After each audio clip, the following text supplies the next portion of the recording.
2 கொரிந்தியர் 13ஆம் அதிகாரம் பக்கம் 256. இந்த 3ஆம் தரம் நான் உங்களிடத்திற்கு வருகிறேன். சகல காரியங்களும் 2-3 சாட்சிகளுடைய வாக்கினால் நிலைவரப்படும்.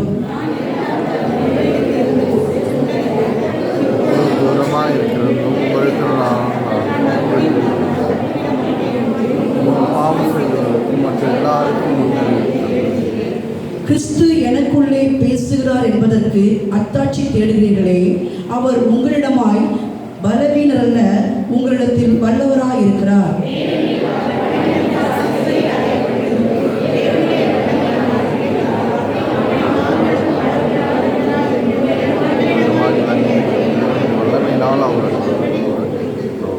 நீங்கள் விசுவாசம் உள்ளவர்களோ என்று உங்களை நீங்களே சோதித்து அறியுங்கள்.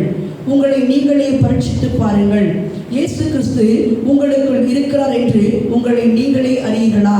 நீங்கள் பரீட்சைக்கு இல்லாதவர்களாய் இருந்தால் அறியுங்கள்.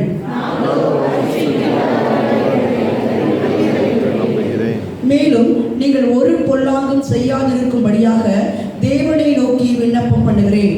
நாங்கள் பரீட்சைக்கு நின்றவர்கள் என்று காணப்படும் பொருட்டல்ல, நாங்கள் பரீட்சைக்கு நில்லாதவர்கள் போல் இருந்தாலும் நீங்கள் நலமானதை செய்யும் பொருட்டே விண்ணப்பம் பண்ணுகிறேன்.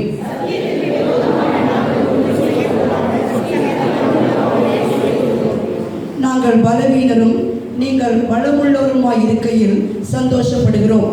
நீங்கள் நற்சீர் பொருந்தும்படிக்கு விண்ணப்பம் பண்ணுகிறோம்.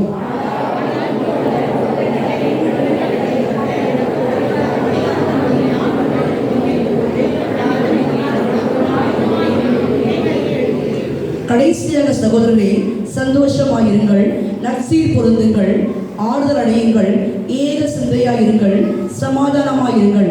அப்பொழுது அன்புக்கும் சமாதானத்துக்கும் காரணராகிய தேவன் உங்களுடைய கூட இருப்பார்.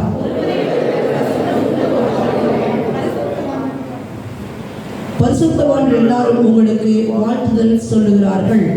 கர்த்தராகிய இயேசு கிறிஸ்துவினுடைய